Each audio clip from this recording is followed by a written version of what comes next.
What's going on, golf addicts? Welcome to the Tour Junkies, RBC Heritage 2022 betting podcast. DB, your host, Pat Perry, my boy with me, my co-host, my partner in crime, my compadre. You know, we just Masters Week is over. The hangover is real, but we're here. We're ready. We're anxious. We're eager beavers. We're ready to get down and dirty with this RBC Heritage betting stuff. And the top of the board is actually pretty stout, Pat, because I mean, dang. Like some real, boys decided to show up and play the RBC Heritage. There's like 5 of the top 10 in the world, bunch of studs here. It's a deep field. No, it's a good field. I gotta tell you, I'm not feeling the same Masters hangover that I usually feel Not either. It's heading into this week. Like, I'm excited about this tournament, and I think, like you said, we've got a good field. You know, let's face it, the Masters was a little bit boring for the most part. And I'm not saying Scotty's boring. Look, Scheffler's he's been dominating, but either way, excited. I think there's a lot of good bets. I literally want to bet like 50 people this week. Yeah, the mid range is pretty nice. It's like historically the RBC Heritage is an event where we've seen a lot of bombs win. You had Sadoshi Kodaira a while back, Wesley Bryan, CT, your boy CT Pan. I know you're excited about him. Yeah, Stuart Sink, Stifler's mom last year, even after he'd already won earlier in the season, he was still a long shot. So I mean, it's definitely one of those events where you're tempted to pick a bomb, but it is interesting attacking this tournament from a betting perspective, given how strong. I think this is probably, I mean, we saw a decently strong field in 2020, I think, because it was like the second event back after COVID, but different time of year, different golf course, no overseed, temperatures weird and different. That was just interesting, but it's going to be interesting attacking this one. The Masters was fun, man. We had a great week. Listen, shout out to everybody for what am I doing? I literally have the comments. I am all messed up. Obviously, we don't have freaking producer Sam here. So I've just got weird stuff sitting all over the stream here. So my bad. I'm having to do everything tonight. So just give me a second. Anyway, it was a fun week. Thanks to everybody who watched videos, who subscribed, who did all the things. Really beneficial. Me and Pat had a fun time. We did a lot of fun stuff. I had a very interesting Masters Sunday afternoon that some of you may know about, some of you may not. I may save that story for, the end of maybe this show, or maybe the end of a DraftKings show, or maybe it'll just be the Nut Hut Wednesday night chat where we really just, we give all the inside secrets. But speaking of Nut Hut, we had a bunch of people win a bunch of money last week, Pat. I know our boy Kobe, defense lawyer Kobe in the Nut Hut, took down 185 grand on DraftKings. Just a huge week for a couple people.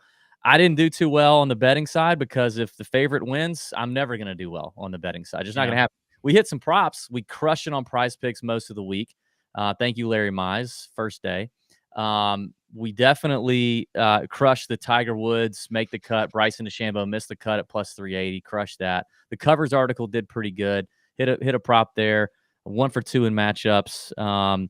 Anyway, it was a fun tournament. We had a good time. Scotty's a great champion. I think he's a perfect Masters champion, young Masters champion. Don't you?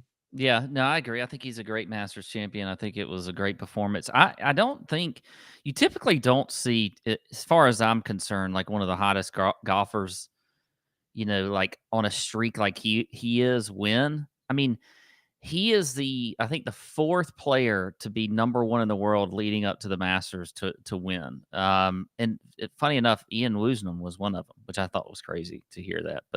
And then obviously like Tiger Woods, Freddie Couples was another one. But, lately I don't feel like we've gotten like necessarily I guess DJ was in 2020. He was pretty hot then. But, I mean, Scheffler's just been on a run like we haven't seen in a while. I mean, he doesn't win since he's on tour.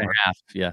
And then, he's part of the Ryder Cup. I think the Ryder Cup changed him a lot with the way he performed in that Ryder Cup.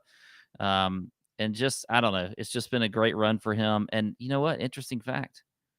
He won the Big 12 championship in 2015 at Southern Hills, DB. And do you know where the PGA championship is this year? The Hills in the South. Yes. Yeah. He's done pretty well there. So who knows? Yeah. Will he win back-to-back majors? I don't know. Who could say?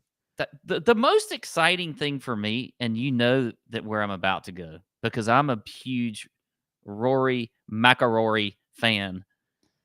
Yeah. Him and Morikawa on Sunday, their rounds for one, just the whole thing, and then how they finished it off on Sunday was incredible. It was my favorite moment of the 2022 Masters. I loved it. I love seeing Rory, come on strong at the end. I know he did. I know what people say. He didn't have any pressure on him and whatever else, and he always screws it up in the first two rounds. I get it, but still, that was a pretty special round, and it was fun to watch. So yeah, Yeah. that was my special moment of the Masters.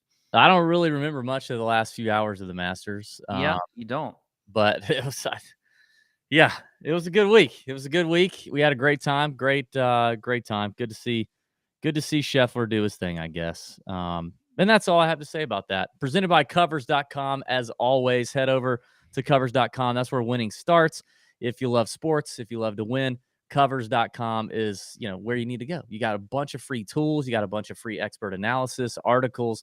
There's a free forum you can get a part of with over 500,000 members. They serve over 20 million sports bettors annually. They've been doing it for 25 years. Not some fly-by-night outfit, okay? It's also the only place that you can go and get the exclusive Tour Junkies, head-to-head matchups, top 20s, and prop bet article. It's all free. It's free on covers.com. We drop it every Tuesday afternoon. There's a link to it in the Chalk Bomb email, or no, I don't know. It's in one of the emails. Heavy Petting Chalk Bomb. We usually tweet it out. It's a good article. It's free. It's a free article. Like we give you 3 head-to-heads we like, some top 20s, and usually a prop or 2. So there you go. Covers.com. Shout out. Thanks for supporting the podcast. Check out covers.com. Pat, let's get into it, man. Top of the betting board.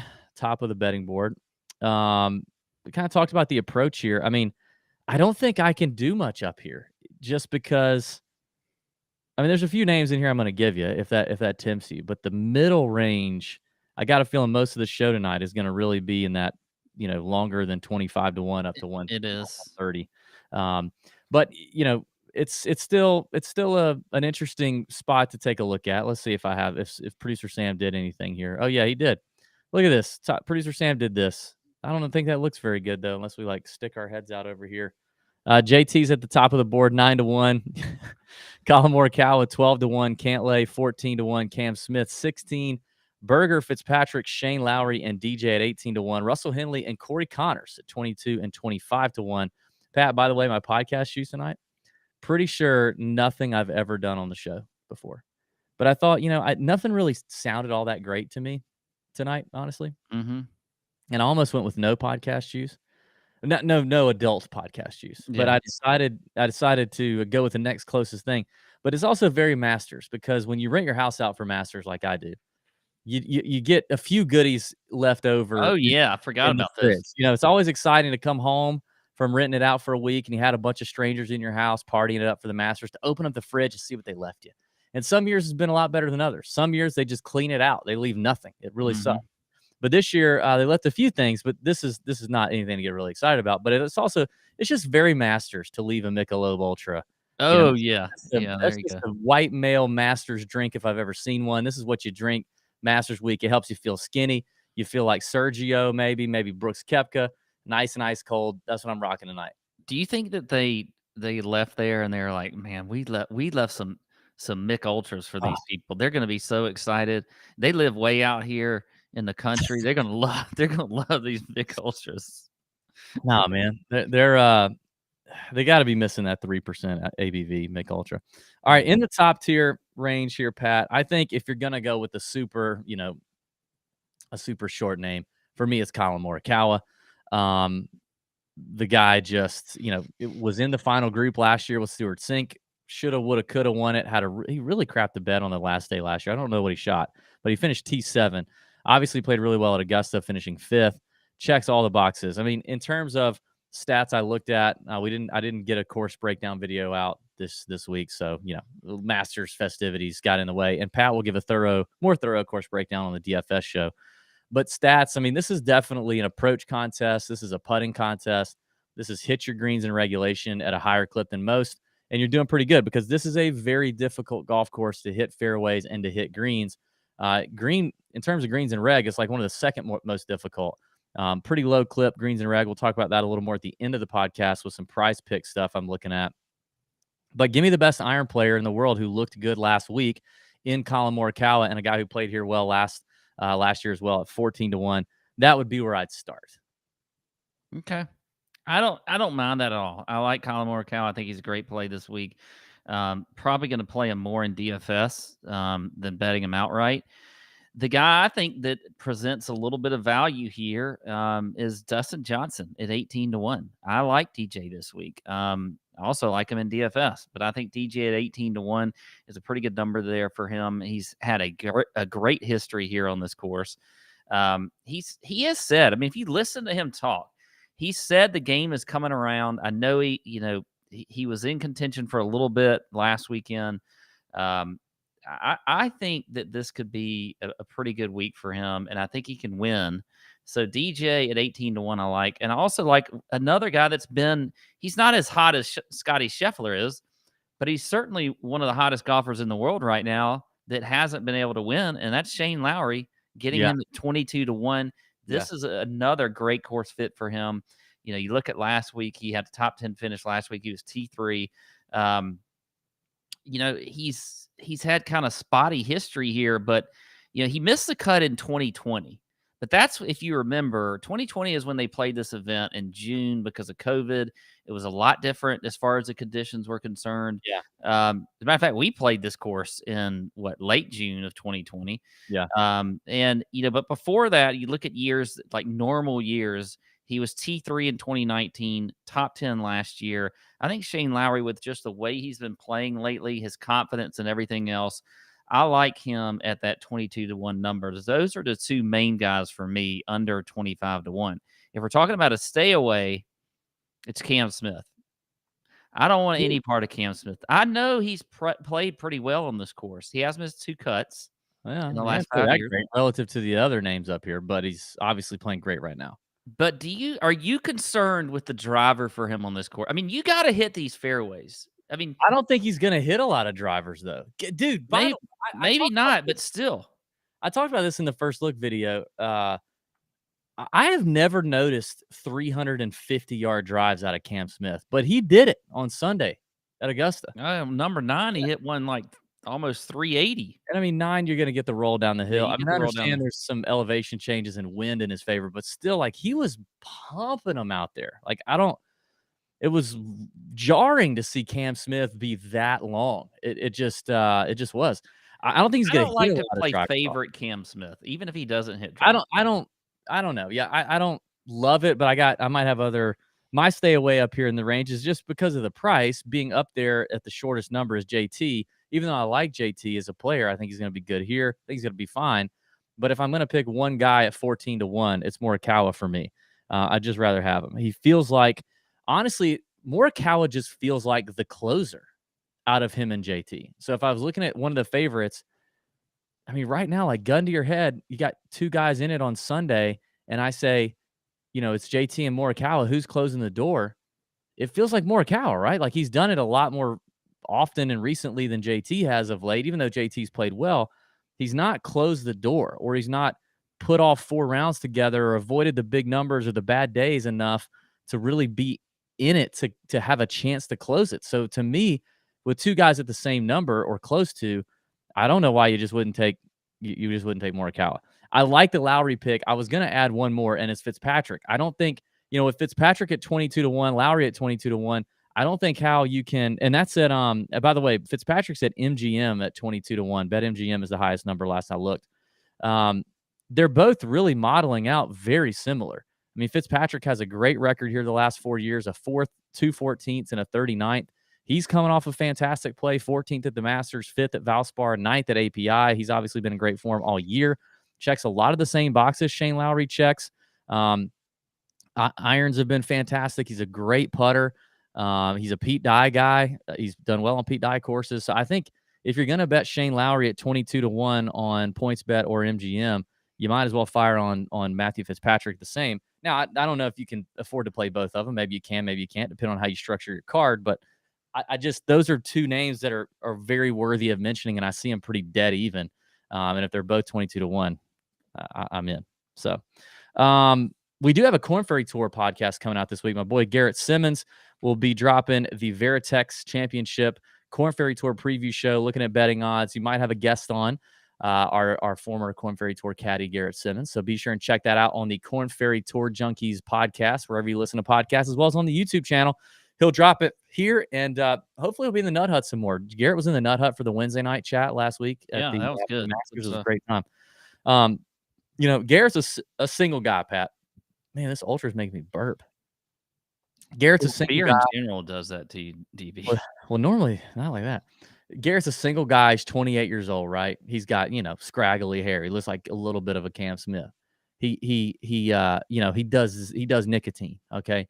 He's probably got a scraggly couch, probably a scraggly piece of furniture in his house, is what I'm willing to bet for Garrett. I feel like that's probably a safe bet. And we got new friends to the podcast. I'm hoping Garrett will take advantage, but if Garrett doesn't, a lot of you guys with probably some scraggly furniture need to take care of. And that's our friends at burrow.com. So Burrow's got everything. They got couches.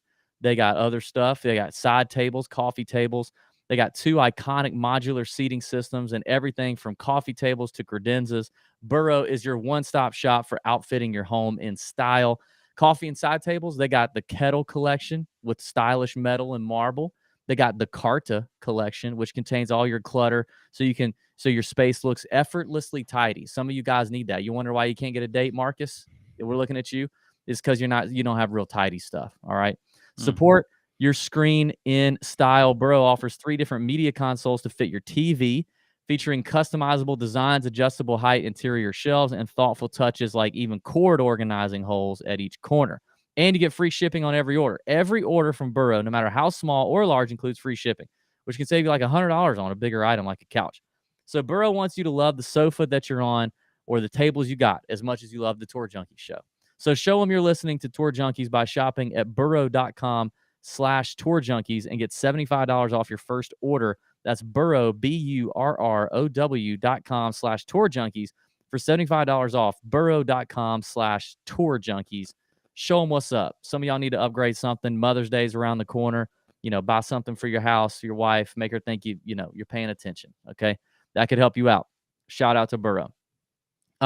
Listen, and also if you're watching right now on YouTube, give us a like. Hit the like button. We'd appreciate it. And I think for the comments tonight, I thought about this because we got some other stuff cooking. In the YouTube comments. Now, if you're watching live, you got to hold off on this till after the show's over. But if you're watching not live, put in the comments your favorite piece of your favorite golf brand or piece of golf apparel. Like, I'm very excited about this new hat I just got. Like the Augusta was killing it with the throwback hats this year. So this Masters rope hat, I love it. There's some brands obviously that I really like. Give me your favorite brand, your favorite piece of apparel, what it is, what you like about it. Drop that in the comments if you don't mind here on the YouTube channel. All right, Pat, getting to the mid-range here, looking up to 75-1. Tough to narrow down here, Pat, with all these guys. I'm not going to bring up the graphic because it just gets in the middle of everything. Yeah, we like messing with it. Sorry, producer Sam. Thank you for all your hard work, though. We love you. R.I.P. producer Sam. He used to help us out. Now he doesn't. I think this range is where, if you just start to look at the various books, if you're comparing books and whatever else, everything sort of seems to center around this range. And a lot of my favorite plays, I have a feeling same for you. It's really hard to get the next range, actually, which is that 75-1 to 125-1 or whatever that range. Yeah. But here, I love a lot of guys. Yeah. And I would assume you feel kind of the same way. And I could start if you want me to, or you can start. Or we can just rattle off. You do one, I do one. What if we do that? What if we popcorn? Okay, yeah, let's do it. Let's do that. I think if we start on the shorter end of this range, hold on. I do want to say this though, because we got a tweet about this before the show. Somebody said I have 50 names I like, and I think this is the thing. We do this show on Monday nights. We do a ton of research on Monday, all day Monday. But this is where the Nut Hut comes in. This is where the blog content, the email content comes into play. On Mondays, we're naming some names. I mean, we've narrowed it down, but it ain't that narrow yet. It's not tight enough yet. Anybody that like puts out their full card and tightens up everything by Monday is probably not doing it right because a lot of new information can come out. So this is a word to the wise. You got all these press conferences that happen. We peruse all of those. We pull out the things that we think are important. We put that in the nut hut, right? We look at what the weather's going to be doing. Is there an advantage? Is there, this place does get windy from time to time. I I'm think seeing there what is actually gonna be there could be a weather wave advantage this week. so There's potential for that. yeah, so that's something to consider. You got to narrow it down by Monday for sure, and we do by Monday night. But at the same time, the whole thing is really built in the dirt on Tuesday and Wednesday too. You know what I mean? Like now you can start locking in. There are some names in here, Pat, that I've noticed are much longer on other books, and I think that we could see them get shorter, and we could see the numbers get bet down that I think are worth considering. We mentioned those at the end, but it's just a good thing to remember. Like on the podcast, you're getting a part of the story. You're getting the early part of the story. You're getting the first half of the book, right? But the rest of the book is in the emails that you subscribe to because we continue to drip out more content, research more, talk to our caddies, our players on the ground. And then on Wednesday night in the Nut Hut, that's really where, stuff can really get finalized, our betting cards, all that stuff.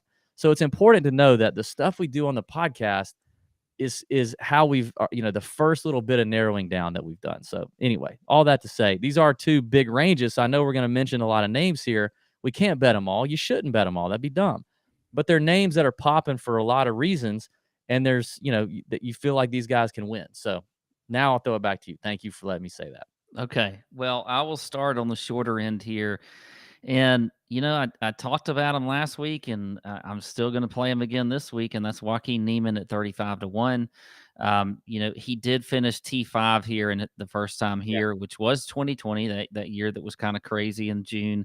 But Niemann still has, a lot of skills with his game to be able to win on this course. I mean, he's top 15 in the field in ball striking and approach. He's fifth in strokes gained around the green. Yeah. He's a guy that just is great with his iron. Has a lot of imaginative abilities on the golf course. Okay, he doesn't have to hit his driver everywhere. He can dial it back off the tee, do all the things that you have to do on this course to play well.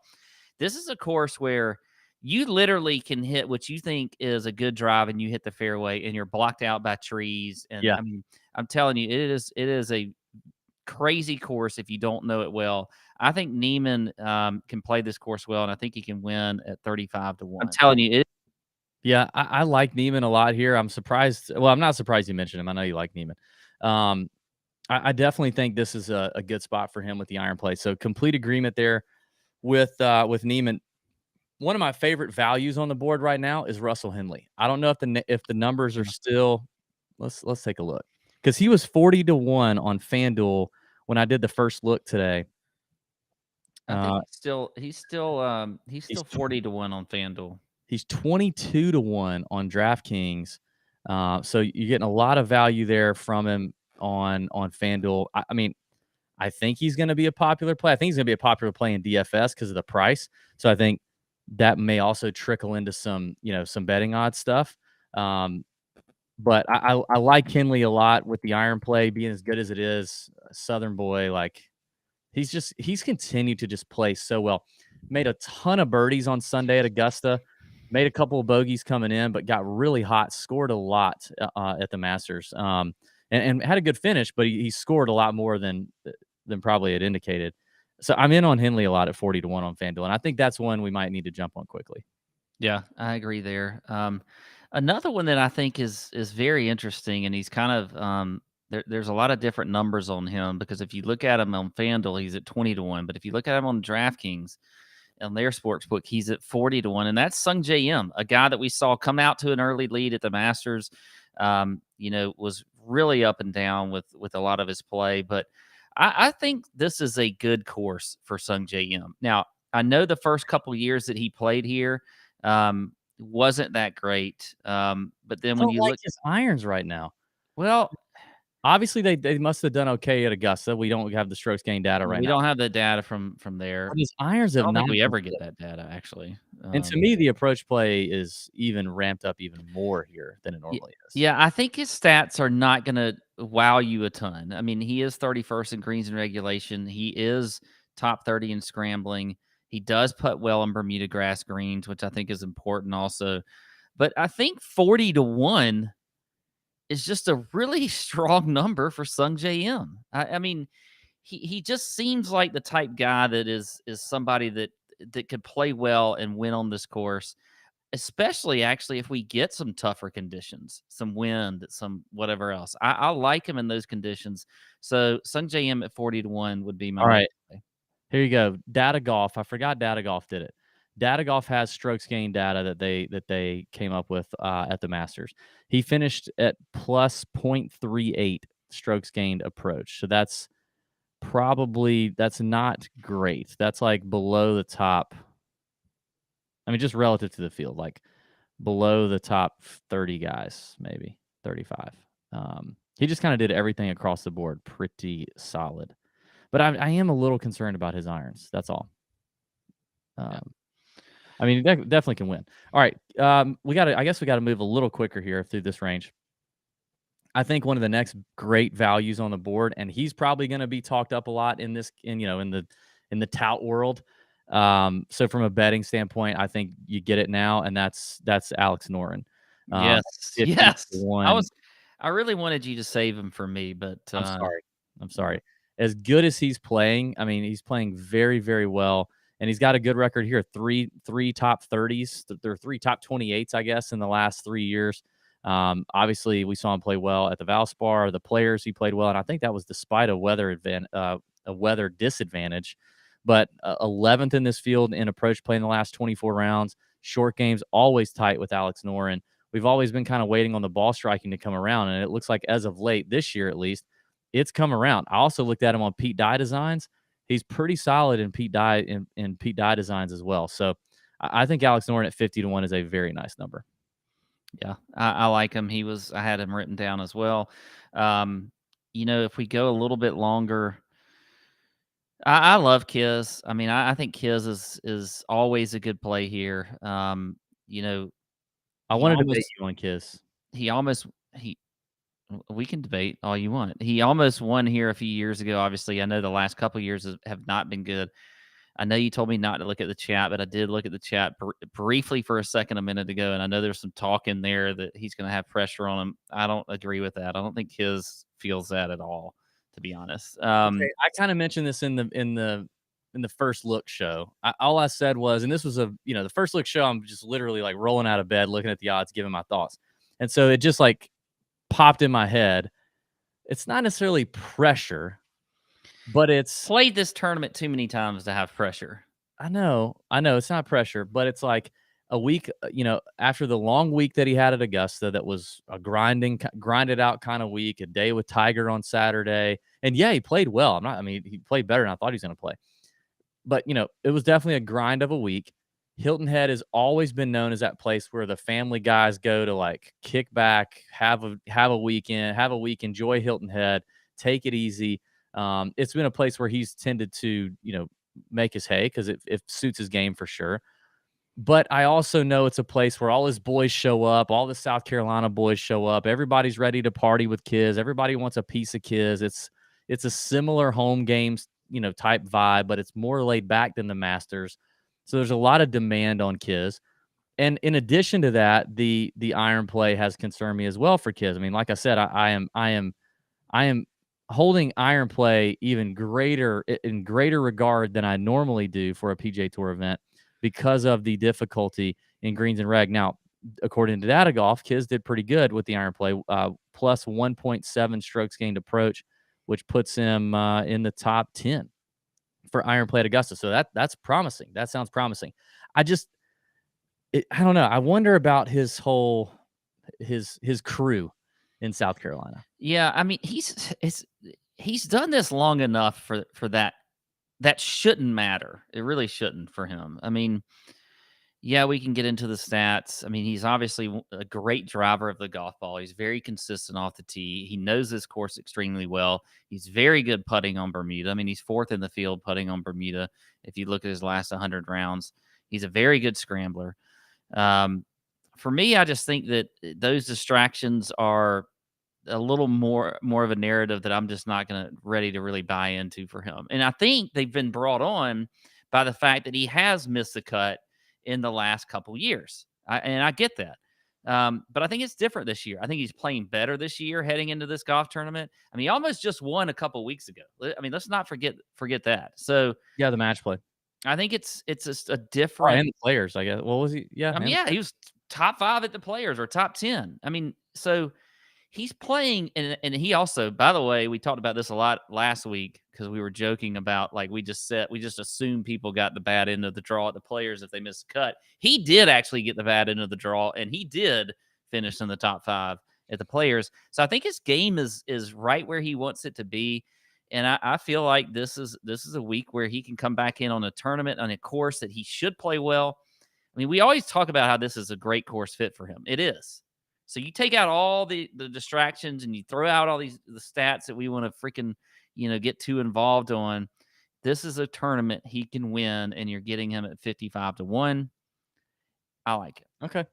By the way, I'm wearing my Michael Bolton shirt tonight. So I didn't even notice that until I'm feeling pretty dangerous. Time, love, and tenderness is back. I figured like vintage looking hat, so I went with my only vintage T-shirt.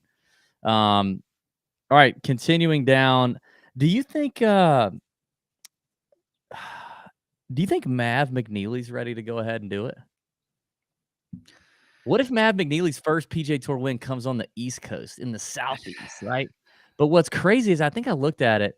His putting here has been very good in just 2 attempts. I mean, he finished 4th here last year, 58th in 2020.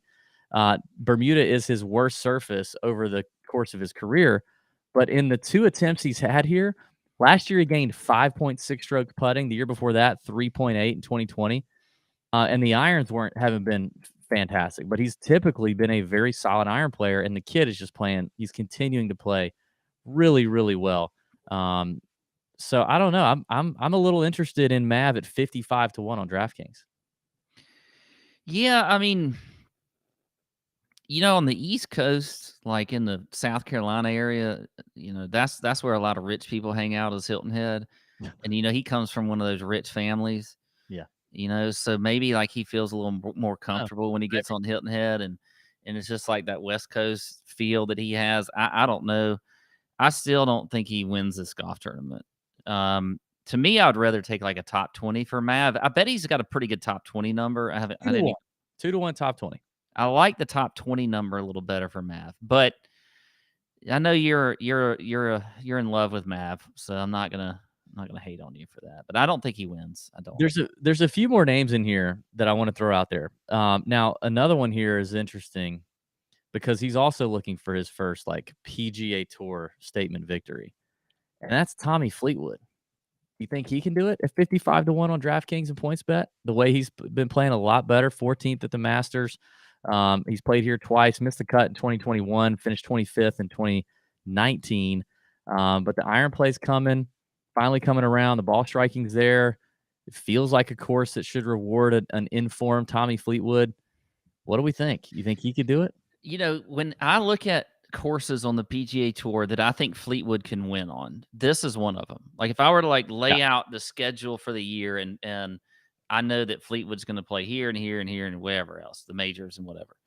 This is one of those courses that I feel like he can win on. Kind of like for Shane Lowry or, Terrell Hatton, your boy who you like to go Was in that on. you doing an accent for Terrell Hatton? No, I don't know. Terrell Hatton. You got to do the Hatton. You got to break off. Terrell Hatton. Okay. Terrell Hatton. Anyway, I think Fleetwood could win here, but who's probably going to win here? And Who's I never win? Kevin Na. Kevin Na's going to win here, 50-1 this week. It feels like it. How long has it been since we've had a Kevin Na win? Because I feel like he does it every year. So you're looking for you're wondering when it's going to pop out and grab you because it can kind of he's always Kevin Na is gonna be wearing the tartan jacket on Sunday. I'm saying it. really. I'm saying it right now, even though I'm not sure I really believe it and want to say this, but I'm just saying it. Kevin Na tartan jacket. It's been over 12 months since we last saw him win. He won the Sony Open in 2021, and he gets a dub just about every year. I mean, it's almost clockwork. So it's interesting, and it's definitely a spot that could suit Kevin Na nicely. He's played here a ton. He's got plenty of top tens here. The most recent one in 2019 did miss the cut last year. The I'm QB. I'm sorry, I got in the chat again. I got distracted. at mother effer. Can The you stop it? QBE shootout does not count No, for I'm a not win counting for the Kevin QB. Na. No, no, we're not counting the QBE shootout. Yeah, But thank you, Shot Like Harden. yeah, we appreciate Um, that. You are correct. You're technically correct. He did get a win there, but so I don't know. I could kind of see it. What's his number at? Where's he at? 50-1. No, yeah, 50-1. 50-1. Well, the other two I was going to throw out in this range, and we said this is a big range, but it's Adam Hadwin and Chris Kirk, both at 65-1 on DraftKings. Hadwin, I think you can also get at 65-1 on FanDuel. Hadwin's been playing fantastic golf lately. I mean, really good ball striking lately. Chris Kirk's been playing pretty solid as well. Does, again, seem like a place that could suit both of them. Hadwin's history here, at least recent history, is a little sus. Missed the cut last year in 2021. 2020, he made the cut, but it wasn't very good. Finished 41st. 48th, 22nd, 30th, another missed cut in the other attempt. So it's kind of weird. His history hasn't translated here, but he definitely can overcome all of that with the way he's hitting his irons, with the way he's scrambling right now. He's always a dangerous putter. Everything points Adam Hadwin's direction. Like whether you want to fade him in DFS due to popularity or whatever, that's fine. But I definitely think he's going to be talked up a lot, and I could see that number shortening with Hadwin. So if you want to bet him, if you like it, if he's checking boxes for you, if you're not offended by the polite Canadian taking one down in Harbour Town, I would go ahead and hit that number if you can. I don't think you wait on that one. And I like Chris Kirk too. I've been thinking about this, like these coaches where all their guys are seemingly trending at the same time. John Tillery's guys doing that. Scott Hamilton's guys are doing that. With Hoagie, with Stallings has been playing okay. Mm-hmm. Chris Kirk, he had another one recently, and I can't remember who it is. But anyway, they're all like trending in the right direction at the right time. So I mean, Kirk is definitely in play at 65-1. But if I had to pick one, I'd go Hadwin at 65-1. Okay. I think that's probably it. We've pounded that range pretty nicely. You got anything else there? No, I think that's going to be it for me. All right, long range up to like 130-1 range, which is pretty popular on DraftKings. The first one I gotta say, and I hope the number's still there, is Brian Harman at 100-1. Ooh, love that number. Yeah, he's still at 100-1 on DraftKings. He's 55-1 on FanDuel, and I think he's actually, let's see where he's at. He's 55-1 on BetMGM, 55-1 on FanDuel, 66-1 on PointsBet. Like, he's gonna likely get shortened on DraftKings unless they just leave it out there and they just, they're trolling everybody. But Harman's playing well. He just missed the cut at Augusta. It was close for him, but he's playing well. He suits everything here. He's played this place plenty of times. He's played this course since he was a teenager. I mean, when he's from Savannah, which is literally, I mean, you could take a boat there in 30 minutes from Savannah, maybe not, maybe a little longer, but it's not that far. I mean, he won the US Junior.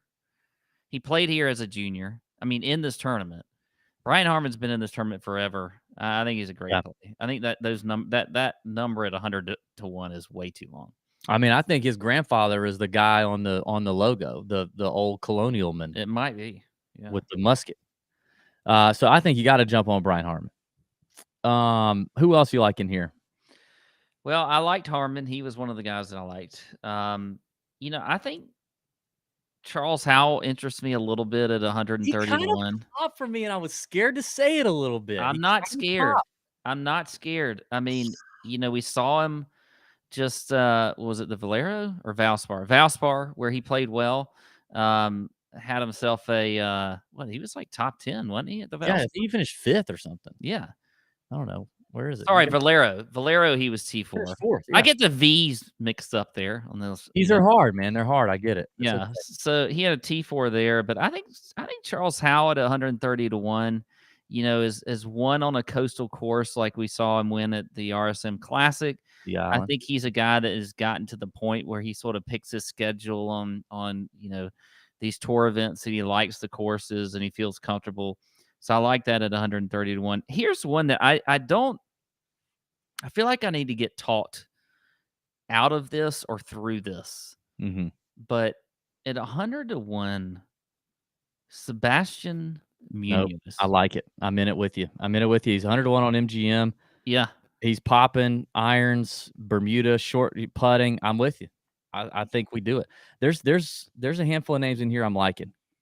Munoz is one of them.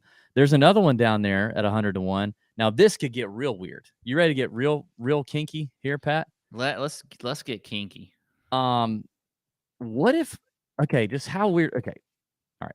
Scotty Scheffler's won. How weird do you want to get? Right. Scotty Scheffler's won 4 times in like 55 days. Right. That's pretty crazy. If I'd have told you that at the beginning of the PGA Tour season, you'd be like, dang.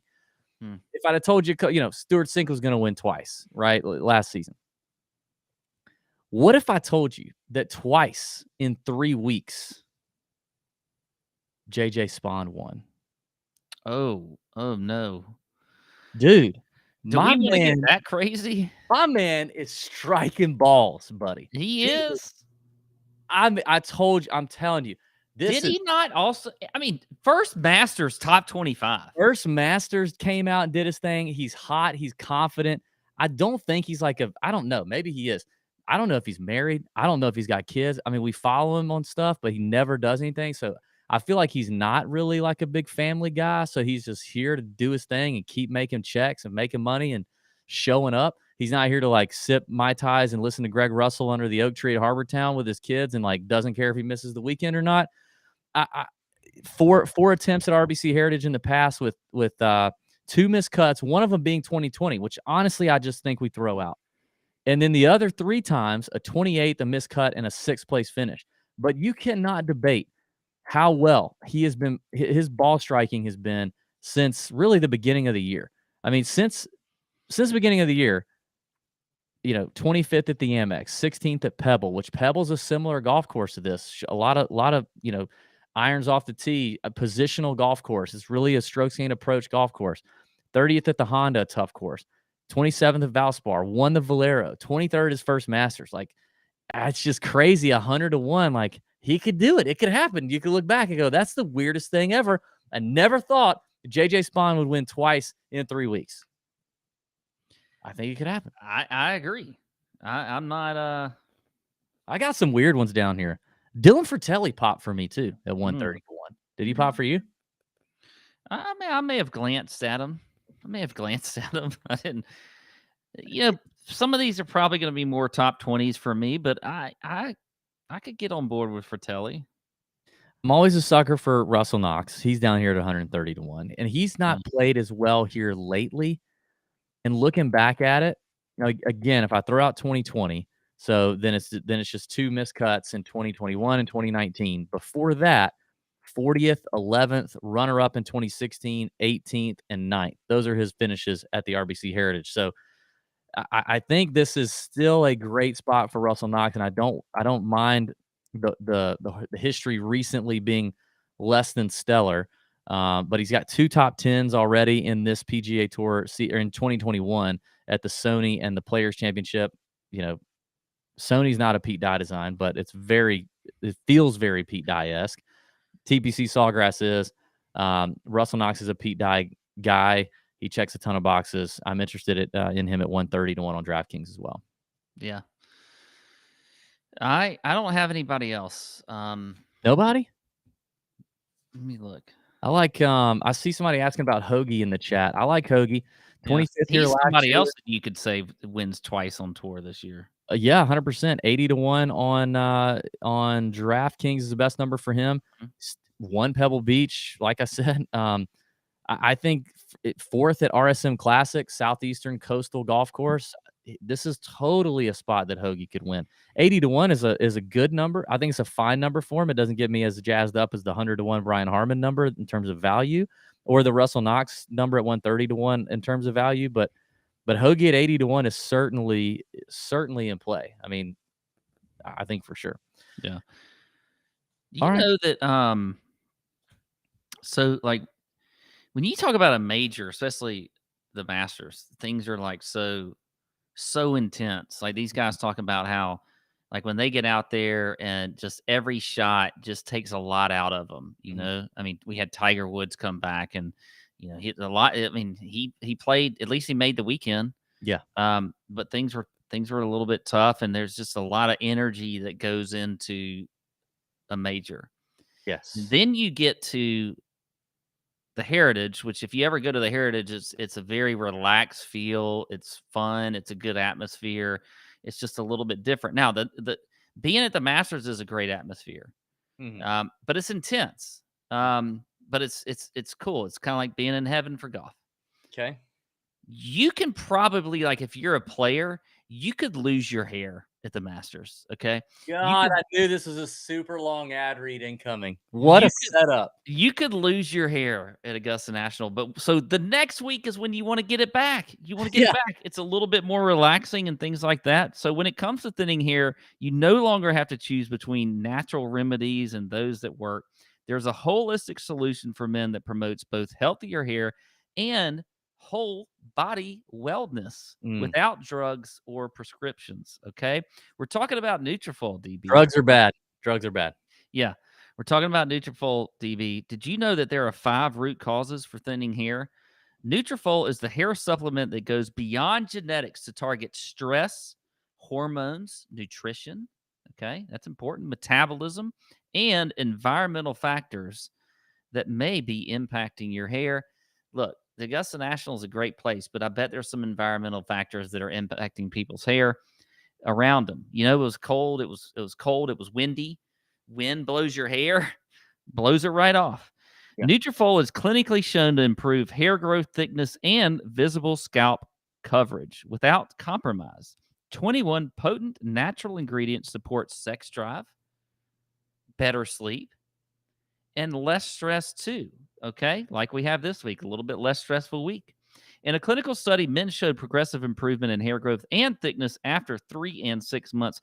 Nutrafol is also trusted and recommended by more than 1,500 top doctors.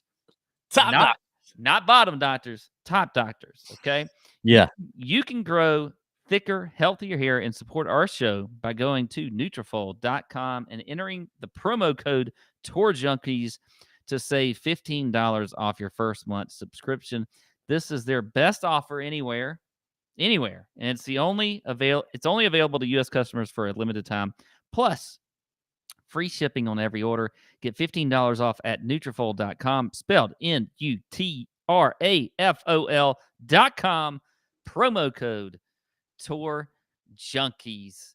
Get that hair hitter. Very nice. Very nice. So pretty good. The judges give a great score to your reading. You didn't have a stroke in the middle of it. You didn't fumble through. You didn't say a weird word. You didn't say bottom doctors. Definitely long. Definitely lengthy. Really teed up the intro there. Like really long setup there. Yeah. But, it gets Joe Kep says getting better. And Joe's really the reason you do ad reads on this show. So I tell you what, Keps helps me on the side. Thank you, Keps. Well, he helps. He's coaching you on the side for coaches. He's my ad coach. Okay. All right, let's hit it. Let's do some bombs over 130-1. And before we get to our top 20 plays, we got some prize picks to talk about tonight at the end of the show. So let's hit the bombs here at over 130-1. The biggest value to me here in this range is going to be Patton Kizzire at 1. Love Kizzire. I'm with you there. Irons are popping 180-1 on DraftKings, and I think he is 110-1 on MGM, 95-1 on FanDuel, 100-1 on PointsBet. A lot of good value there for Kizzire. History here of recent has not been very good. History here, I think in general, not great, but I mean, whatever. He's got a 14th place finish back in 2016 when he first played it, but it should be a place that suits him well and the irons have been extremely good since really his first event of the season in January. He's only not gained strokes. At least he's gained 1.2 strokes or more with his irons in every event except for one since January, and that's led to a bunch of top 30s, top 10 in there at the Phoenix. He just played really well. 180 is a long number for a guy that's won twice on the PGA Tour, and he's comfortable in the Southeast on grainy Bermuda. I like it. Joel Damon and Doug Gim at 180 to 1 as well are interesting to me. I usually don't play Joel the first event back from a little bit of a break, but I think I will here.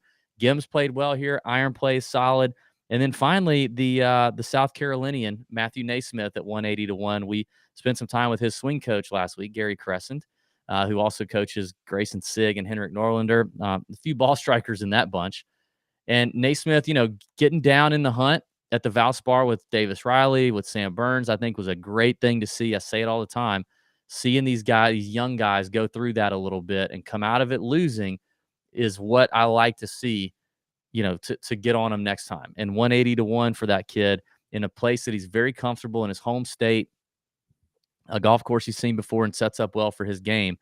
If he can take some confidence from the Valspar, I think he could take this thing down truly at 180 to 1. So those are the big bumps that I like. Well, I'm with you there. I like Kazire a lot. He was one of them that I had listed. So I think you definitely can play him outright. Also has a pretty good top 20 number. I like Lucas Glover always on this course. I know that we can, talk about the putting and whatever. That seems to crop up every time, Lucas Glover pops, but still, I mean, he's a great ball striker, always has been, always will be. So Glover is at 150 to 1. I like that number. I like Sahith Theegala. I don't like him this week. I like him at 150 to 1. He's just playing so well this year. Well. He's playing a lot, first of all. He's playing a ton. He didn't play last week. We know that. Seen him fizzle. Yeah, true. We've definitely seen him fizzle as he's gotten out here on the East Coast, Southeast stuff. I like him more with the course that he can hit driver. I feel like driver's a weapon. I don't know. I looked at him, but I couldn't pull it. I couldn't pull a trigger on him. Yeah, I do like Theegala. I think that. I mean, I'm very bullish on him as a player in general. I mean, wouldn't you say Valspar isn't necessarily like Valspar's? I mean, it's pretty tight similar off the tee and he was top 10 there. Yeah, yeah, it's similar. Yeah, I know. I'm just saying. He feels to me like, now, don't take this the wrong way. I'm not trying to say that he's Scotty Scheffler, because he's not. But he just feels like he's like a potential stud on tour that can win a good amount, and some sort of breakthrough happens at some point for him. And we've seen him come close to that. So I like there's a lot of players that are obviously much more experienced than he is, but I just like his trajectory. So I think at 150 to 1, that's a pretty good number. I really want to play Bo Hostler at 180 to 1, but I think it's just a complete crapshoot with him. He's playing well recently. You have a good Bo Hostler radar in general. I do, and he missed the cut 2 years in a row here, but before that had a 16th place finish. I like the way what I've seen from him. If you look at his stats, though, they just don't. I mean, they don't look very good at all. Like, my stats may be better, but still, I mean, Hostler's been playing well, so 180 to 1 may not be too bad there. Or take him top 20, whatever that number is. All right, there you go. Listen, before we get into our early leans, favorite bets, top 20s, and prize picks discussion, be sure and comment on the video, okay? Comment your favorite golf brand or piece of apparel. We're doing a little market research here. Golf brand or piece of apparel that you own. What do you like? What do you like about it? Put that in the YouTube comments. It helps the algorithm, helps push out the show, and it gives us a little bit of intel, all right? While you're doing that, hit the thumbs up button. Hit the subscribe button on YouTube. And if you're listening on audio on Apple or Spotify, please consider leaving us a 5-star review. It costs you nothing, and it helps us out. It helps promote the show. Oh, yeah, Pat, we got new head covers coming in the shop. New head covers. We've restocked the white driver head covers, and we have brand new design green Golby repeat driver head covers. Those are sweet. They're made by Case Golf, Cayce. Awesome brand. So those will be getting up in the shop here soon. Also, if you've not checked out the shop in a while, you should check it out. TourJunkies.com/shop. We got some new items hopping up in there all the time. Crazy Marcus is doing some wild designs. We're having a good time with that. We got T-shirts in there. Hoodies are about to get added. So, some crew necks if it's still cold where you are in the North Pole, wherever you're at in Canada. So anyway, we got some new stuff coming. Hats are in the works. Anyway, let's hit it. Here are our favorite bets, early leans and top 20s presented by Covers. Winning starts at covers.com. Check it out. That's where if you like winning and you like sports, you go to covers.com and catch our Tuesday afternoon head-to-head top 20 and props article there exclusively on covers.com. Pat, I kind of mentioned this in the podcast. We broke it down in depth, but I think the biggest values on the board right now that I think you need to get on now because they will be shortened are, I think, Matt Naismith at 180 to 1. I would start there. The South Carolina ball striker. I think Patton Kazire, the Sea Island Mafia member, two-time PGA Tour winner, playing great right now at 180 to 1. Both those guys are long numbers, and then they're bombs, but I definitely think they're really good values. You mentioned, we both like Brian Harmon at 100 to 1 on DraftKings. He's 55 to 1 on FanDuel as of this recording. He's going to get shortened, I would suspect. I just think people might pound the Brian Harmon number there. We both liked Alex Noren at 50 to 1. I like that number even at 40 to 1. I still like, he's just playing so well. The irons have come around.